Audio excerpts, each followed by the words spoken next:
Here we go. Hello. This is Lindsey Huddleston here with Sports Psychology Solutions, and my partner in crime, Keith Keys to the new crib, Tate. And we also have a great opportunity to welcome our first official guest on Coach's Culture. First, yeah. We told you, man, this is the thing. You know, we had to change the setup, had to get a new set just to welcome a great person I've had the pleasure of knowing since I've transitioned to the Lansing area from Detroit, Michigan. Really good brother. Everywhere you go, everyone's going to say great things about him. Very much light on his feet, soft touch, hard in the paint, and definitely, most importantly, a fierce competitor.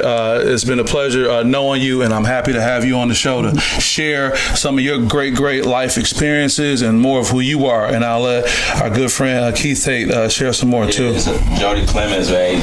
Obviously, real quick background. When I was in high school, or before high school, I heard Jodie's name just from football, being on the basketball court. You know, went to school, scholarship, all that type of stuff, D1. But he obviously didn't know who I was. You know, he was the big name around here. I'm just, Keith Tate. However, going back a few episodes when I started coaching at Waverly, right? Opportunity presented itself to volunteer.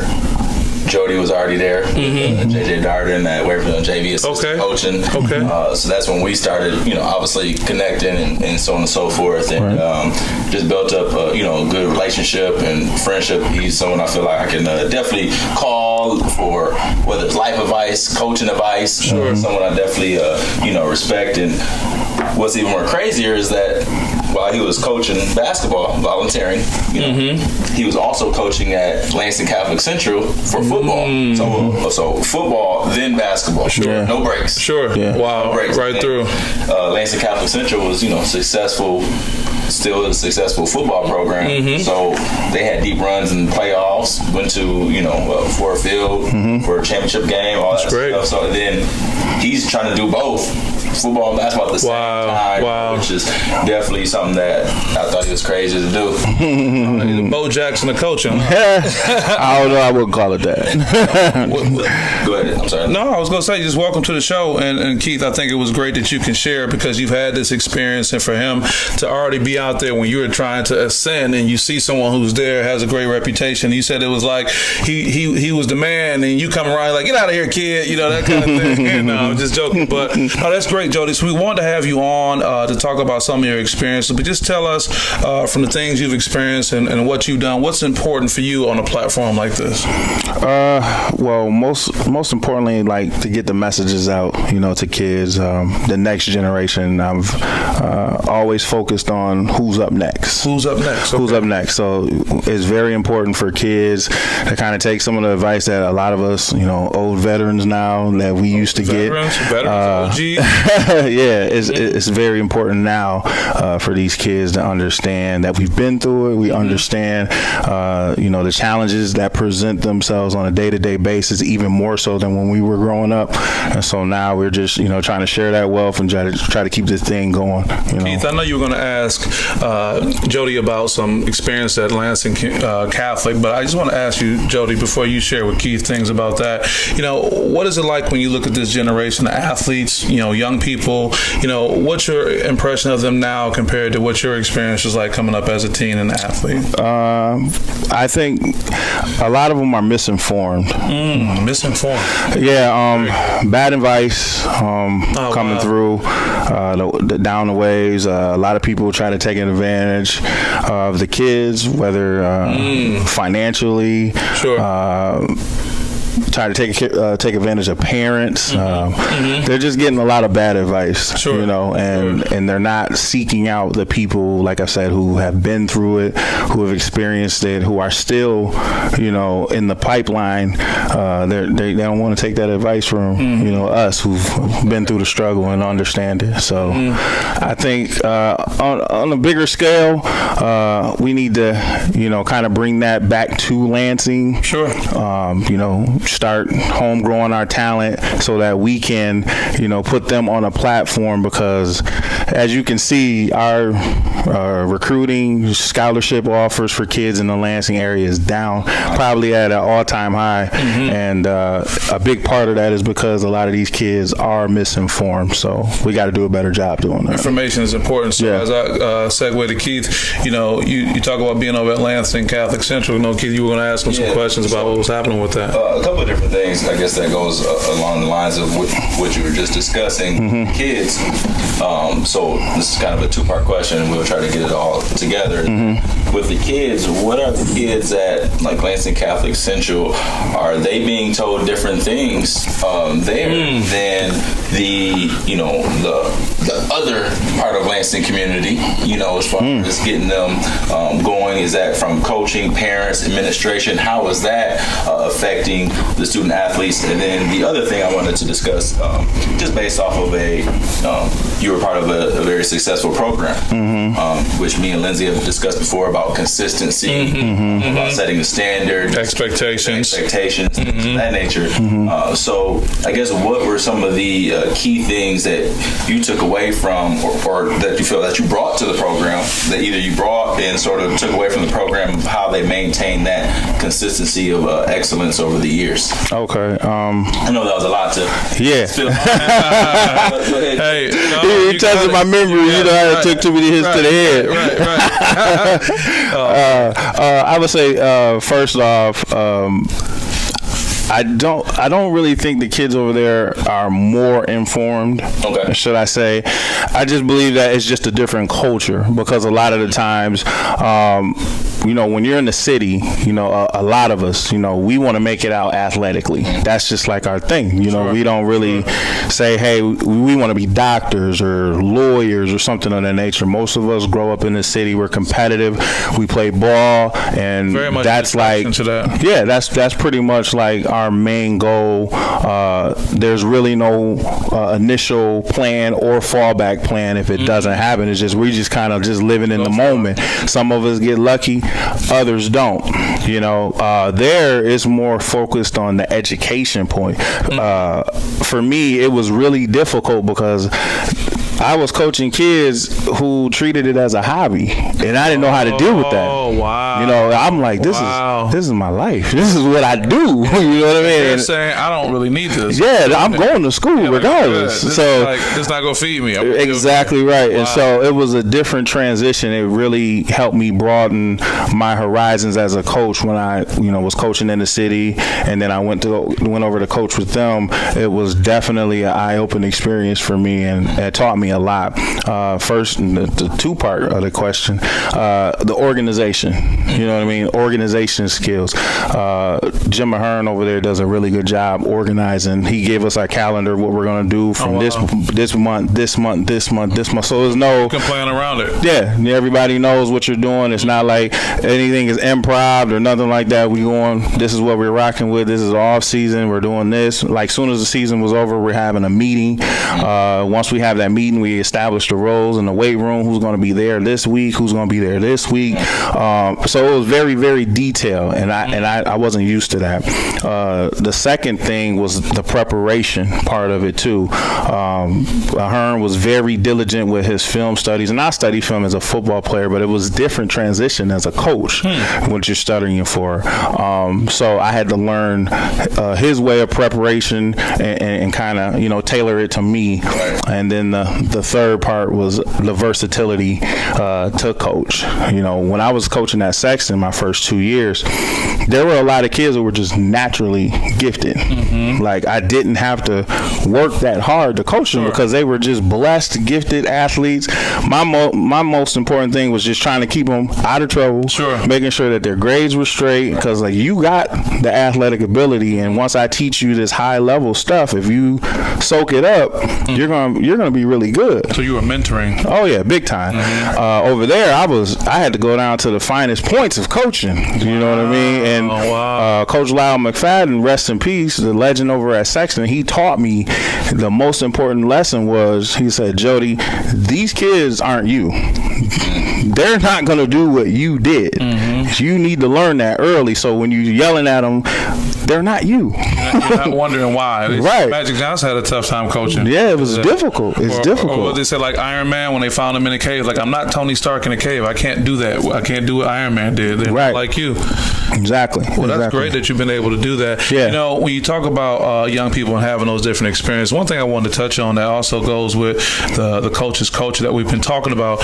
You as a young African-American male, you know, growing up and having an urban experience and having success with your urban experience and going to what we can call maybe a more mainstream type experience when you go to Lansing Catholic Central. You talked about, you know, the impact, you know, being there was. How was it for you to transition, because you knew you had to transition with your coaching style? How did that affect your professional relationships with some of the people that you were coming in contact, especially if you were basically a minority in an all-majority type setting? It was really difficult at first because they didn't understand how to take me. And I came in this young, fiery, intense, you know, coach, kind of like Keith. You know what I mean? I call him the pit bull. Yeah, you know what I mean? Right now, like, but he's starting to, you know, as he goes on, he's starting to, you know, rein it back in. But that's how we kind of all start, because that's what we know. You know what I mean? So that style, a lot of parents didn't understand, you know, how to relate to me in that manner, because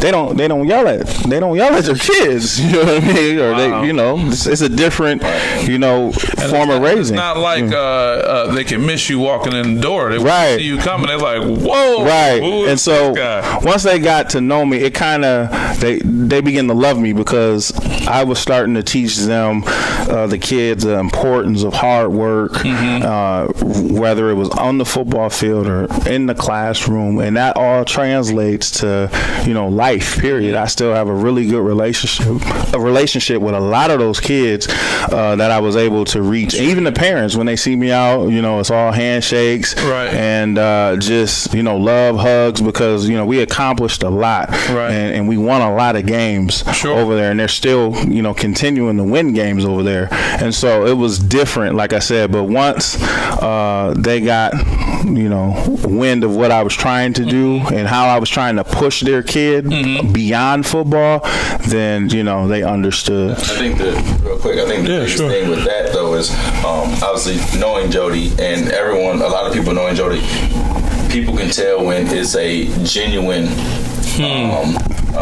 care or genuine just love and passion for not only the sport but for your child, and that child, that player, seeing that you actually care. You know, obviously you want them to do good athletically, because that's what you're kind of there for specifically, but they also, how's your grades doing? Are you in the weight room? Work harder if you want to beat this guy out, if you want to beat this team. And kind of real quick, just one of the things I really focused on last year with my team and the players was, let's try to, like, excel at every area. Excel at every area. And just when he just mentioned how, you know, over there, they're already thinking about their careers. They're like, I'm playing basketball or football just because. You know, something to do. I kind of love it, or my parents kind of want me to play. That they're already focused on other things for college. And it just got me thinking about how I kind of try to instill that in kids last year, specifically, like, hey, you got to want to excel in every single thing. Every area. Every day. Every area. Whether it's you being like I said, a child to your parents, respectful, a student, things of that nature. And so that really just hit me, where it's like, man, like, that's where our focus really needs to keep on getting into these kids, is that your plan A should be your education. You know, I always harp on grades and so on and so forth, but education, career, college, that's your plan A. Your plan B is athletic, where you said earlier, usually it's flip-flop, like, man, I'm trying to get a scholarship for basketball or football or whatever. Actually us thinking about career opportunities. Absolutely. You know, you raise an excellent point, Keith, and you both do, because you talk about, you know, sports is so attractive, though, especially when you make the reference to urban experience, when you see quote unquote limited options. You see the other professionals, the doctors, the lawyers, who could be making just as much as the NBA or NFL athletes at one point with what they do. But I think it's important that despite it being so attractive, we still can try to find time to give it. So you talked about the misinformation. Give me another response to how you looked at dealing with being a young man at a place like that, coaching, and at the time you say they didn't get you. No. So how did that make you feel? Did that impact your confidence professionally in dealing with the coaching staff? Did you have a sponsor who supported you through that time, or someone that said, "Hey, I know things may be a little bumpy in your transition, and you mean to do well, but this is what's going on. This is how we do it." How was that for you? I would say this: once any athlete achieves a certain success, high level. So I was able to go on to Indiana University and have a pretty solid career. One thing I can tell you about next level athletics, it teaches you mental toughness. There we go. That's number one. It's going to teach you mental toughness.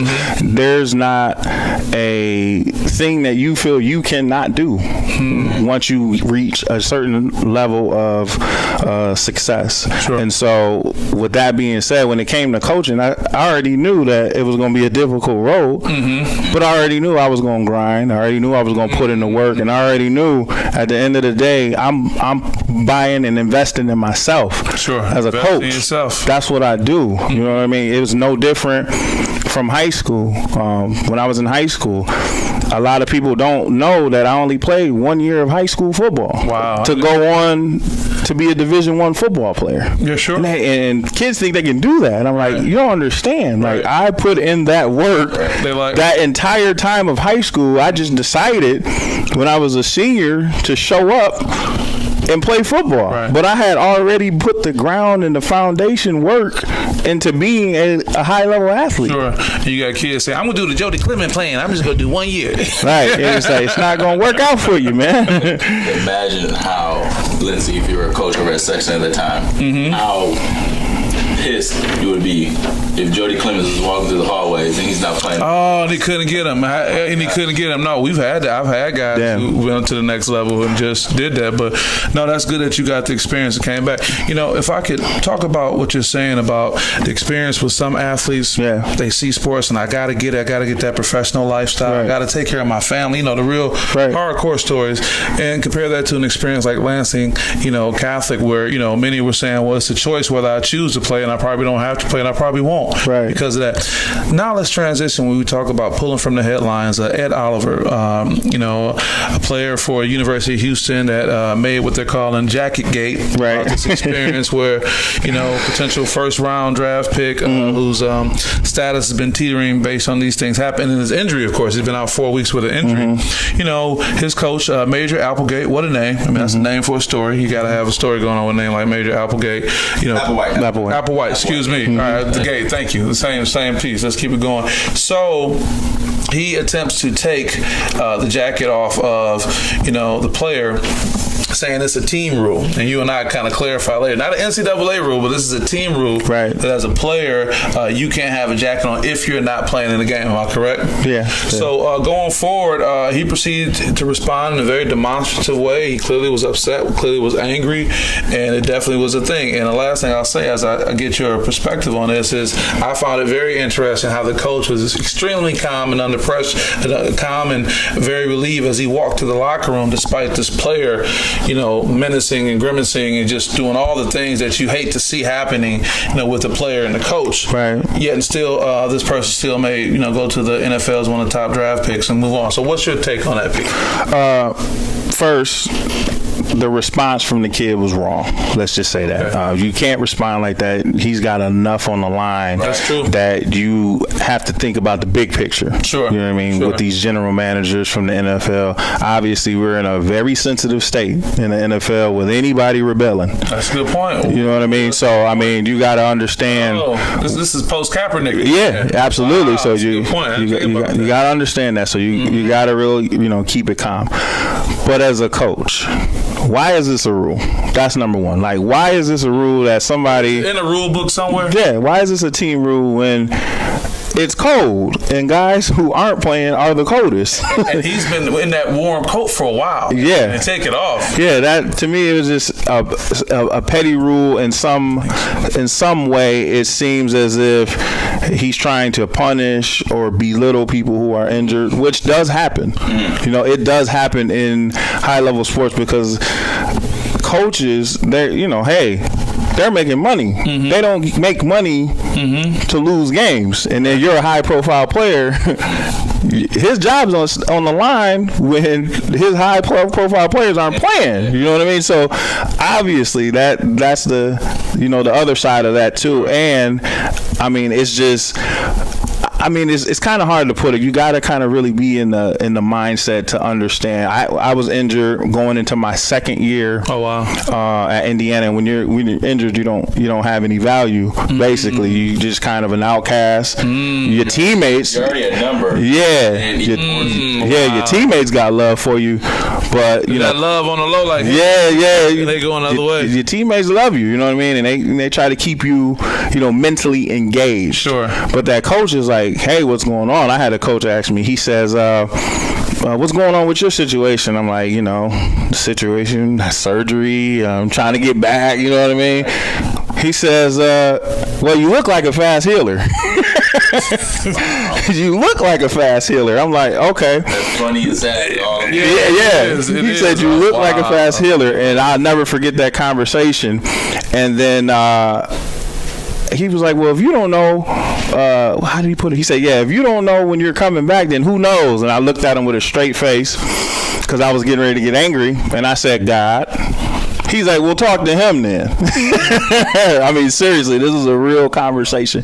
So at that point, I understood early what it meant that you had no value when you were hurt. And so try to stay healthy. That's number one. And do everything you need to do because it's a real sensitive situation. Let's just say that. So what happens when, that reality check comes in? You say you were in your sophomore season, and you said? Yep, going just redshirted. And, did you say, hey, I got to figure out what my future is going to be like? But more importantly, did you feel that you could make your future what you want it to be as opposed to someone saying football is all I think that I have? I never came into college with that mentality. Okay. So it was never an issue. Okay. When I was in high school, I never said I wanted to be a Division I athlete. That was never the goal. Right. Like that never, ever was a goal of mine. My only goal was that whatever I did, I wanted to be great. Sure. And I said, if I'm great at something, I'm going to end up where I need to be. Wow. So if you look back on my high school career, just a quick backstory.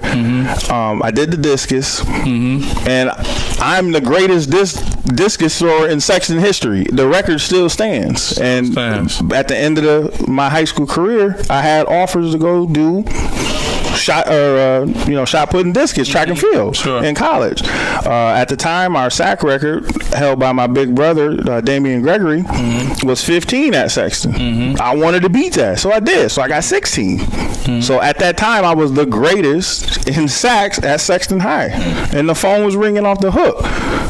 For colleges, and it was simple as that. I just wanted to be great, so that's what I tell kids. That's why I call my workouts Dare to Be Great, because if you're reaching to be great at something, everything else, academics, if you're great at that, everything else is going to line itself up. Right. I didn't go into college with that mindset that I wanted to make the NFL. Everything was a step. So after that first year of getting injured and then finally starting to play and then starting 33 straight games in the Big Ten. Wow. By the end of the career, I'm like, now I got an opportunity to play in the NFL. I've built that. You know what I mean? It didn't happen. I ended up getting hurt in minicamp, but hey, I made it a lot farther than most people. I'm blessed, and now I give it back to the young, the young up and coming generation. But that was never my issue about it. Wonderful. It's wonderful to hear that story. I think it's important that how your attitude towards being great and as you take on obstacles and challenges or just whatever you do will carry over to other parts of your life. And I think so many of our young people, Keith, I'd love to hear your opinion on this too, are looking for a path to follow, and a lot of it may just be insert here, and social media has its role, as we absolutely know. Right. The misinformation you talked about with kids not even knowing how the thing goes, whatever it may be, and all the other outside influences, Keith, you're with the young people every day like each of us are. What's your perspective as far as where they are and as relates to what Jodie is sharing and what they can be doing next to get ready for next level transition, like many of your young men will be doing? Right. Well, one of the things that I don't want to be unfair to every young person. Okay. There's exceptions to the rule. Mm-hmm. Absolutely. I definitely think real quick is that due to social media, due to the 15-second clips, the 30-second clips on Instagram, Twitter, highlight workout videos, that I come in for an hour once a week and I'm putting in work.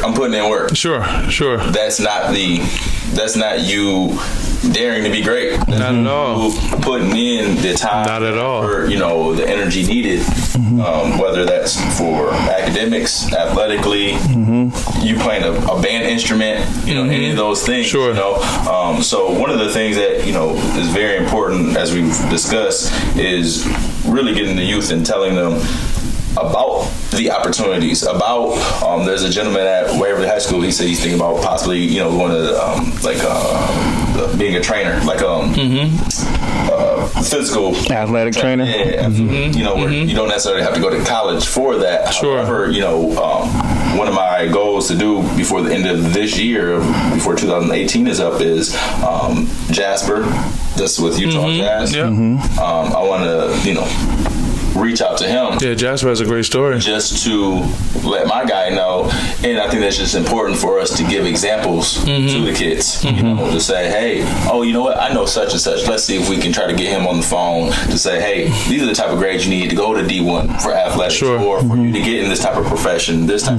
So it goes back to what you said earlier: is us using our resources and network to, if we know a kid, to say, hey, I don't have D1, I don't have D2, D3, I don't have none of that type of playing experience, but I have plenty of people that do. Right. Whether it's D1, D2, played overseas, things. And I can get the information. I can get the information and let you know how much work they put in high school. I know with some of the kids, I use Justin Ingram as a reference. Sure. High school, for the most part, didn't do anything. Didn't see him out at any, friend's house on the weekends. I was, high school, whether it's drinking or doing, dumb stuff at that time period. He wasn't doing any of that. Right. He was locked in the gym, and I also, last year, Kenny Brewer came out of Waverly. Valparaiso right now. With him all the time, which I love. We always talked about him, that he couldn't, chew gum and walk at the same time. That's true. And so I always use an example of him. You can be cool, you can be handsome, you can have the grades. I think he was a National Honor Society student. Right, young man. Now, whether he could have definitely played D2, but he got a D1 offer. I don't know if it was track and football or regardless. He's there playing football, doing something that he loves. Right. Still, I'm sure, excelling in other areas. Sure. And exposure, too. When you talk about information, one thing I will say is, the young people can have so much information. There can be information overload, but I think you kind of alluded to it earlier, Jodie, when you talked about, being able to see someone like you and know about what you've accomplished, at Sexton and in your career, but now, what we talked about earlier with coaches coaching and what really inspired this, and when Keith and I sat down some time ago, was this movement to really increase, the quality of the sport experience for young people. And I always talk about this. I give a little plug to the Community Foundation of Southeast Michigan and the Aspen Institute, and also the Ralph Wilson Foundation, because the founder of the foundation was the owner of the Buffalo Bills. Right. He is sharing some of his enormous wealth over a period of time, and we're fortunate to be a part of that movement to help increase the quality sport experience. And last thing I'll say on that, the region Southeast Michigan, which is about 7 counties, all the way up until just about Ingham County, received a grade of about a C+ as it relates to the youth experience and what young people are saying their sport experience is like. So we're part of a train-the-trainer type piece where we're hoping to train coaches and give them some great information that can help them dealing with the millennial athlete. Now, Dr. Dan Gould, who's an outstanding sports psychologist, world-renowned. You pick up any sports psychology journal, anything, you'll see his name. He sits with us on this committee and this work we're doing, and we're going to be putting out some information as far as some resources. So now we talked about information, we talked about resources, we talked about you and your professional development, being able to go from inner city urban school to a very sophisticated elite school like Lansing Catholic, if I can say that. How do we get coaches who have been coaching for a long period of time, or maybe not, to be able to accept this information we're trying to share with them, knowing that it's coming from a well-researched place, it's coming, highly vetted, et cetera, et cetera. But how do we penetrate the coach's mindset to make someone say, okay, I'll go to that event. Okay, I'll open that link on the website. Okay, I'll look at that video. I'll do that survey, et cetera, et cetera. What do you think about that? That is the most difficult question that you can ask. Jodie, we brought you on to bring it together. You supposed to just say it in serious. A soundbite, Listen to me. Listen to me, man. That is the most difficult question that you can ask somebody. Because me personally, I come from a place where I want to be the best. Right. I want to be the best. So when I'm coaching, I'm going to do above and beyond what I feel like is needed to put my kids in position to win. That's just me. I'm willing to stay after. I'm willing to work with you. I'm willing to do this. Everybody doesn't have that mentality.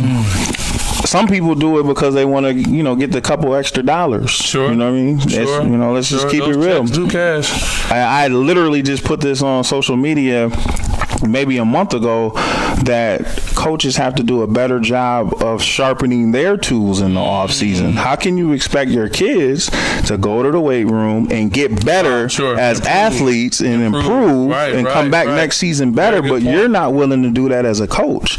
When there's plenty of clinics, there's plenty of a lot of things. I remember when we had the football clinics for the MHSAA at the Lansing Center. Right here. Right. And we had literally 4 area schools of high school coaches there. Wow. No youth coaches there. So one thing I think about, I couldn't believe it. Yeah, well, I was going to follow up with that. One thing I think about, Keith, you can share as well. I feel that the coaches have a level of vulnerability they're not willing to share. That if I show up as something, that means that I don't know it all. And I know the cliche is, you shouldn't act as if you know it all, but that's the sense I get when I do my work as it relates to sports psychology consulting and being around coaches, whether Hall of Fame or, Pee Wee League. There's a level of vulnerability because, you don't want to put yourself out there. So how do we kind of, nudge or push or encourage people to be a little bit open, to do just like you said, to try to get better, to try to improve? I would say the OGs, the ones who have a career established, resume. Like myself, I'm not even 40 yet, and I've had 13 years of coaching experience, 6 years of basketball experience, and I'm not even 40 yet. But I'm still a sponge, and the more that they see people who, like for instance, Coach Ahern at Lansing Catholic, he's in his 70s. Wow. He's already a Mid-Michigan Hall of Fame football coach. Wow. He's always at clinics. Wow. He's always at clinics. He's always trying to put his staff in position so that they can put themselves out there to be better. So that's a characteristic of the program. More people who have been established need to get out. Because if you're a lower guy on the totem pole, let's just say, coaching-wise, when you start seeing these guys who have been out here and established, you're like, well, he's out here doing it. How come? Why shouldn't I be out here doing it? I don't really know much of nothing. And trust me, it's a lot of people out there that don't know nothing. But you give them their props because they're working with the kids. You know what I mean? But on the knowledge scale, you're like, there's no reason for a kid that's been, going through a program for a middle school, and by the time they get to high school in their position, they're still struggling to be in a 3-point stance. Wow. Like the little fundamental things that I shouldn't have to waste time doing. They not taught that? No, they weren't properly taught. Off the correct foot. Yeah, The little things that you're supposed